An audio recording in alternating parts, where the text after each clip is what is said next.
badly sowed. But the task of sages is one thing, the task of clever men is another. The revolution of 1830 came to a sudden halt. As soon as a revolution has made the coast, the skillful make haste to prepare the shipwreck. The skillful in our century have conferred on themselves the title of statesman. So that this word, statesman, has ended by becoming somewhat of a slang word. It must be borne in mind, in fact, that wherever there is nothing but skill, there is necessarily pettiness. To say the skillful amounts to saying the mediocre. In the same way, to say statesman is sometimes equivalent to saying traitors. If, then, we are to believe the skillful, revolutions like the Revolution of July are severed arteries. A prompt ligature is indispensable. The right, too grandly proclaimed, is shaken. Also, right once firmly fixed, the state must be strengthened. Liberty once assured, attention must be directed to power. Here the sages are not, as yet, separated from the skillful, but they begin to be distrustful. Power, very good. But, in the first place, what is power? In the second, whence comes it? The skillful do not seem to hear the murmured objection, and they continue their maneuvers. According to the politicians, who are ingenious in putting the mask of necessity on profitable fictions, the first requirement of a people after a revolution, when this people forms part of a monarchical continent, is to procure for itself a dynasty. In this way, say they, peace, that is to say, time to dress our wounds, and to repair the house, can be had after a revolution. The dynasty conceals the scaffolding and covers the ambulance. Now, it is not always easy to procure a dynasty. If it is absolutely necessary, the first man of genius or even the first man of fortune who comes to hand suffices for the manufacturing of a king. You have, in the first case, Napoleon. In the second, Iturbide. But the first family that comes to hand does not suffice to make a dynasty. There is necessarily required a certain modicum of antiquity in a race, and the wrinkle of the centuries cannot be improvised. If we place ourselves at the point of view of the statesman, after making all allowances, of course, after a revolution, what are the qualities of the king which result from it? He may be, and it is useful for him to be, a revolutionary. That is to say, a participant in his own person in that revolution. That he should have lent a hand to it, that he should have either compromised or distinguished himself therein, that he should have touched the axe or wielded the sword in it. What are the qualities of a dynasty? It should be national. That is to say, revolutionary at a distance, not through acts committed, but by reason of ideas accepted. It should be composed of past and be historic. Be composed of future and be sympathetic. All this explains why the early revolutions contented themselves with finding a man, Cromwell or Napoleon. And why the second absolutely insisted on finding a family, the House of Brunswick or the House of Orleans. Royal houses resemble those Indian fig trees, each branch of which, bending over to the earth, takes root and becomes a fig tree itself. Each branch may become a dynasty, on the sole condition that it shall bend down to the people. Such is the theory of the skillful. Here, then, lies the great art. To make a little render to success the sound of a catastrophe in order that those who profit by it may tremble from it also. To season with fear every step that is taken. To augment the curve of the transition to the point of retarding progress. To dull that aurora. To denounce and retrench the harshness of enthusiasm. To cut all angles and nails. To wad triumph. To muffle upright. To envelop the giant people in flannel. And to put it to bed very speedily. To impose a diet on that excess of health. To put Hercules on the treatment of a convalescent. To dilute the event with the expedient. To offer to spirits thirsting for the ideal that nectar thinned out with a potion, to take one's precautions against too much success, to garnish the revolution with a shade. 1830 practiced this theory, already applied to England by 1688. 1830 is a revolution arrested midway. Half of progress, quasi-right. Now, logic knows not the almost, absolutely as the sun knows not the candle. Who arrests revolutions halfway? The bourgeoisie. Why? Because the bourgeoisie is interest which has reached satisfaction. Yesterday it was appetite, today it is plenitude, tomorrow it will be satiety. The phenomenon of 1814 after Napoleon was reproduced in 1830 after Charles X. The attempt has been made, and wrongly, to make a class of the bourgeoisie. The bourgeoisie is simply the contented portion of the people. The bourgeois is the man who now has time to sit down. A chair is not a caste. But through a desire to sit down too soon, one may arrest the very march of the human race. This has often been the fault of the bourgeoisie. One is not a class because one has committed a fault. Selfishness is not one of the divisions of the social order. Moreover, we must be just to selfishness. The state to which that part of the nation which is called the bourgeoisie aspired after the shock of 1830 was not the inertia which is complicated with indifference and laziness, and which contains a little shame. It was not the slumber which presupposes a momentary forgetfulness accessible to dreams. It was the halt. The halt is a word formed of a singular double and almost contradictory sense. A troop on the march, that is to say, movement. A stand, that is to say, repose. The halt is the restoration of forces. It is repose armed and on the alert. It is the accomplished fact which posts sentinels and holds itself on its guard. The halt presupposes the combat of yesterday and the combat of tomorrow. It is the partition between 1830 and 1848. What we here call combat may also be designated as progress. The bourgeoisie then, as well as the statesman, required a man who should express this word halt. And although because a composite individuality, signifying revolution and signifying stability, in other terms, strengthening the present by the evident compatibility of the past with the future. This man was already found. His name was Louis Philippe d'Orléans. The 221 made Louis Philippe king. Lafayette undertook the coronation. He called it the best of republics. The town hall of Paris took the place of the cathedral of Reims. This substitution of a half throne for a whole throne was the work of 1830. When the skillful had finished, the immense vice of their solution became apparent. All this had been accomplished outside the bounds of absolute right. Absolute right cried, "I protest." Then, terrible to say, it retired into the darkness.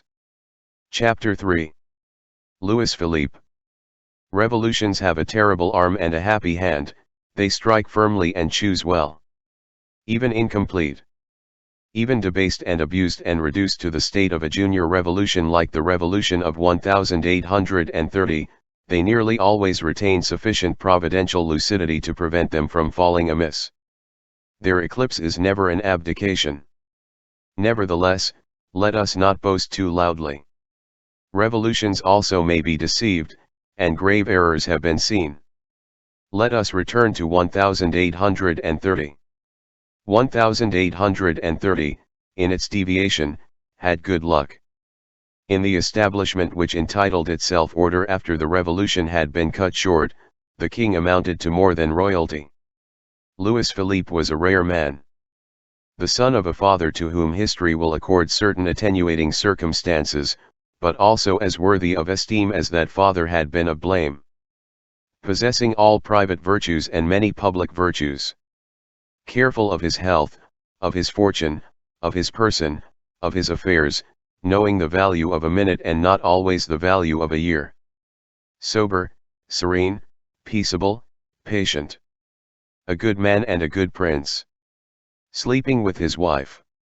And having in his palace lackeys charged with the duty of showing the conjugal bed to the bourgeois. An ostentation of the regular sleeping apartment which had become useful after the former illegitimate displays of the elder branch.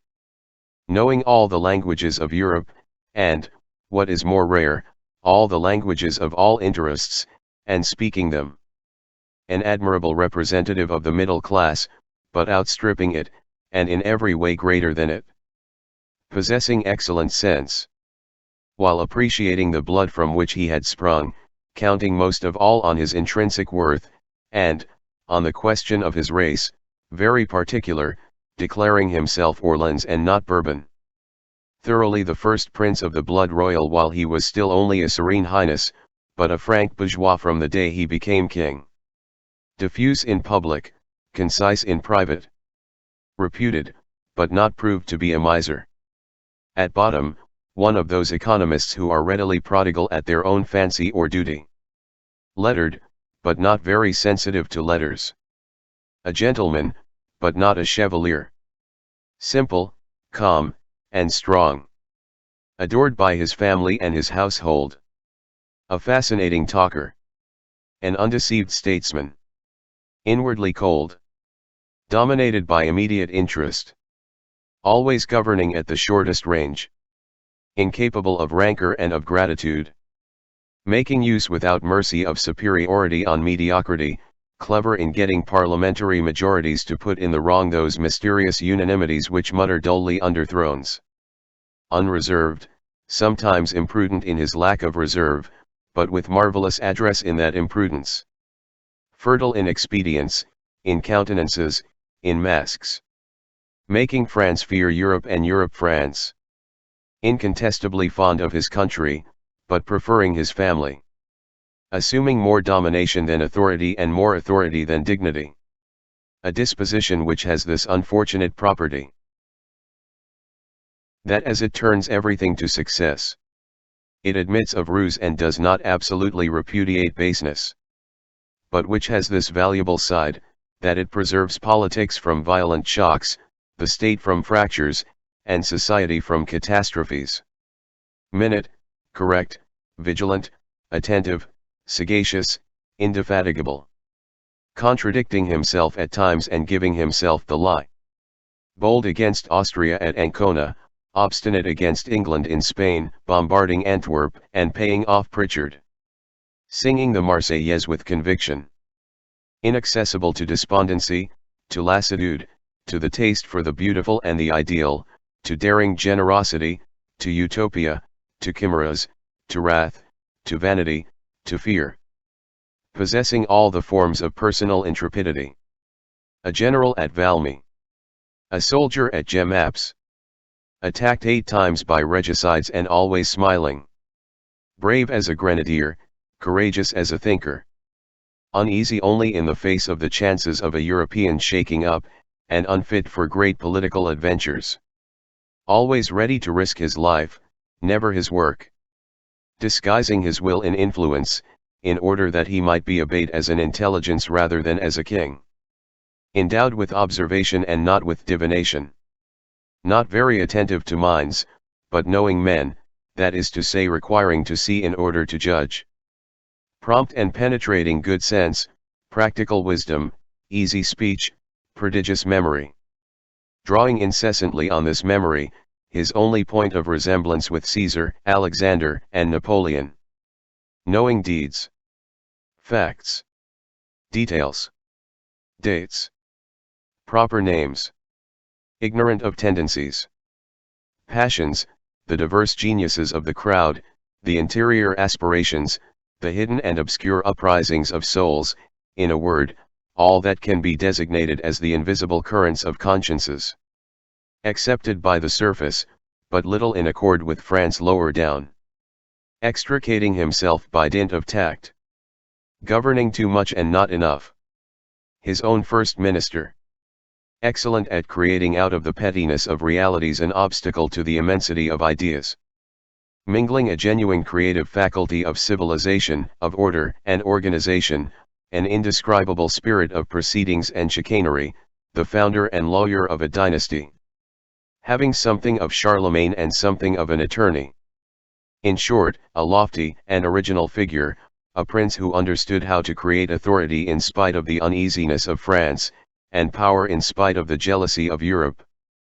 Louis Philippe will be classed among the eminent men of his century, and would be ranked among the most illustrious governors of history had he loved glory but a little, and if he had had the sentiment of what is great to the same degree as the feeling for what is useful. Louis Philippe had been handsome, and in his old age he remained graceful. Not always approved by the nation, he always was so by the masses. He pleased. He had that gift of charming. He lacked majesty. He wore no crown, although a king, and no white hair, although an old man. His manners belonged to the old regime and his habits to the new. A mixture of the noble and the bourgeois which suited 1830. Louis Philippe was transition reigning. He had preserved the ancient pronunciation and the ancient orthography which he placed at the service of opinions modern. He loved Poland and Hungary, but he wrote les Polonais, and he pronounced les Hongrois. He wore the uniform of the National Guard, like Charles X. and the ribbon of the Legion of Honor, like Napoleon. He went a little to chapel, not at all to the chase, never to the opera. Incorruptible by sacristans, by whippers-in, by ballet dancers. This made a part of his bourgeois popularity. He had no heart. He went out with his umbrella under his arm, and this umbrella long formed a part of his aureole. He was a bit of a mason, a bit of a gardener, something of a doctor. He bled a postilion who had tumbled from his horse. Louis Philippe no more went about without his lancet, than did Henry IV. without his poniard. The royalists jeered at this ridiculous king, the first who had ever shed blood with the object of healing. For the grievances against Louis Philippe, there is one deduction to be made. There is that which accuses royalty, that which accuses the reign, that which accuses the king. 3 columns which all give different totals. Democratic right confiscated. Progress becomes a matter of secondary interest. The protests of the street violently repressed. Military execution of insurrections. The rising passed over by arms.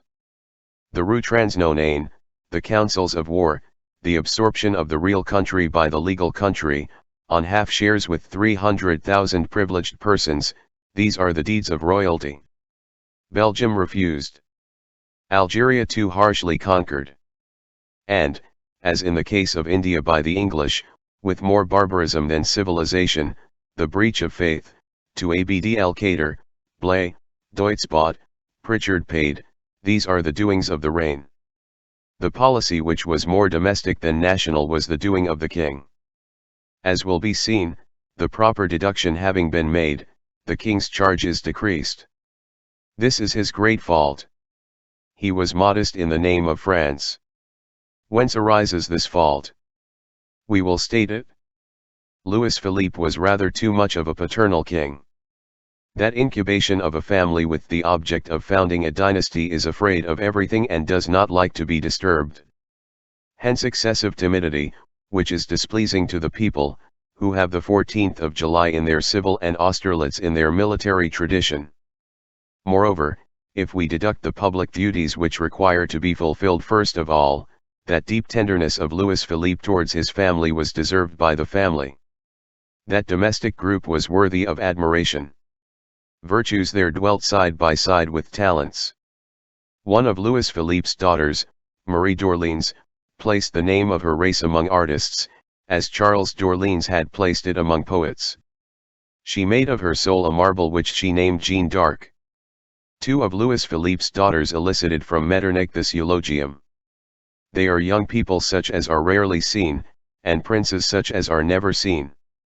This, without any dissimulation, and also without any exaggeration, is the truth about Louis Philippe. To be prince equality. To bear in his own person the contradiction of the Restoration and the Revolution.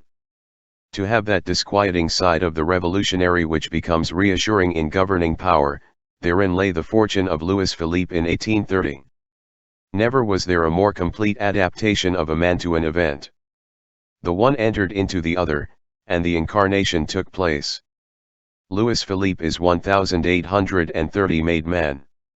Moreover, he had in his favor that great recommendation to the throne, exile. He had been proscribed, a wanderer, poor. He had lived by his own labor. In Switzerland, this heir to the richest princely domains in France had sold an old horse in order to obtain bread.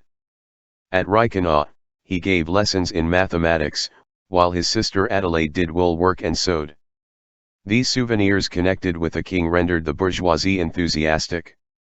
He had, with his own hands, demolished the iron cage of Mont Saint-Michel, built by Louis XI. And used by Louis XV. He was the companion of Dumouriez, he was the friend of Lafayette. He had belonged to the Jacobins' club. Mirabeau had slapped him on the shoulder. Danton had said to him, "Young man." At the age of 24, in '93, being then M. de Chartres, he had witnessed, from the depth of a box, the trial of Louis XVI. So well named that poor tyrant. The blind clairvoyance of the Revolution. Breaking royalty in the king and the king with royalty. Did so almost without noticing the man in the fierce crushing of the idea. The vast storm of the Assembly Tribunal. The public wrath interrogating. Capet not knowing what to reply. The alarming, stupefied vacillation by that royal head beneath that somber breath. The relative innocence of all in that catastrophe, of those who condemned as well as of the man condemned. He had looked on those things, he had contemplated that giddiness. He had seen the centuries appear before the bar of the Assembly Convention.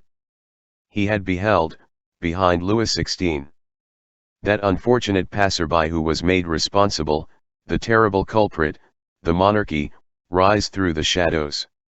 And there had lingered in his soul the respectful fear of these immense justices of the populace, which are almost as impersonal as the justice of God. The trace left in him by the Revolution was prodigious. Its memory was like a living imprint of those great years, minute by minute. One day, in the presence of a witness whom we are not permitted to doubt, he rectified from memory the whole of the letter in the alphabetical list of the Constituent Assembly. Louis Philippe was a king of the broad daylight. While he reigned, the press was free, the tribune was free, conscience and speech were free. The laws of September are open to sight.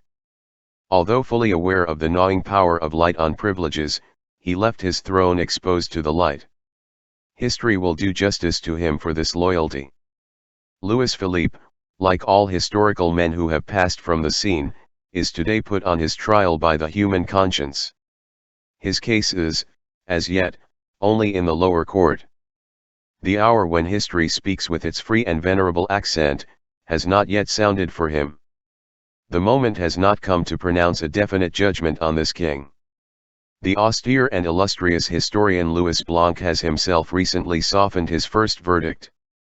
Louis Philippe was elected by those two almosts which are called the 221 and 1830, that is to say, by a half parliament, and a half revolution. And in any case, from the superior point of view where philosophy must place itself, we cannot judge him here, as the reader has seen above, except with certain reservations in the name of the absolute democratic principle. In the eyes of the absolute, outside these two rights, the right of man in the first place, the right of the people in the second, all is usurpation. But what we can say, even at the present day, that after making these reserves is, that to sum up the whole, and in whatever manner he is considered, Louis Philippe, taken in himself, and from the point of view of human goodness, will remain, to use the antique language of ancient history, one of the best princes who ever sat on a throne. What is there against him? That throne. Take away Louis Philippe the king, there remains the man. And the man is good. He is good at times even to the point of being admirable. Often. In the midst of his gravest souvenirs. After a day of conflict with the whole diplomacy of the continent, he returned at night to his apartments, and there, exhausted with fatigue, overwhelmed with sleep, what did he do? He took a death sentence and passed the night in revising a criminal suit. Considering it something to hold his own against Europe, but that it was a still greater matter to rescue a man from the executioner. He obstinately maintained his opinion against his keeper of the seals. He disputed the ground with the guillotine foot by foot against the crown attorneys, those chatterers of the law, as he called them. Sometimes the pile of sentences covered his table. He examined them all. It was anguish to him to abandon these miserable, condemned heads. One day, he said to the same witness to whom we have recently referred, "I won 7 last night." During the early years of his reign, the death penalty was as good as abolished, and the erection of a scaffold was a violence committed against the king. The greave having disappeared with the elder branch, a bourgeois place of execution was instituted under the name of the Barrier Saint-Jacques. Practical man felt the necessity of a quasi-legitimate guillotine. And this was one of the victories of Casimir Perier, who represented the narrow sides of the bourgeoisie, over Louis Philippe, who represented its liberal sides. Louis Philippe annotated Beccaria with his own hand. After the fiesque machine, he exclaimed, "What a pity that I was not wounded! Then I might have pardoned." On another occasion, alluding to the resistance offered by his ministry, he wrote in connection with a political criminal, who is one of the most generous figures of our day, "His pardon is granted. It only remains for me to obtain it." Louis Philippe was as gentle as Louis IX. And as kindly as Henry IV. Now, to our mind, in history, where kindness is the rarest of pearls, the man who is kindly almost takes precedence of the man who is great. Louis Philippe having been severely judged by some, harshly, perhaps, by others, it is quite natural that a man, himself a phantom at the present day, who knew that king, should come and testify in his favor before history. This deposition, whatever else it may be, is evidently and above all things, entirely disinterested. An epitaph penned by a dead man is sincere. One shade may console another shade. The sharing of the same shadows confers the right to praise it. It is not greatly to be feared that it will ever be said of 2 tombs in exile, "This one flattered the other."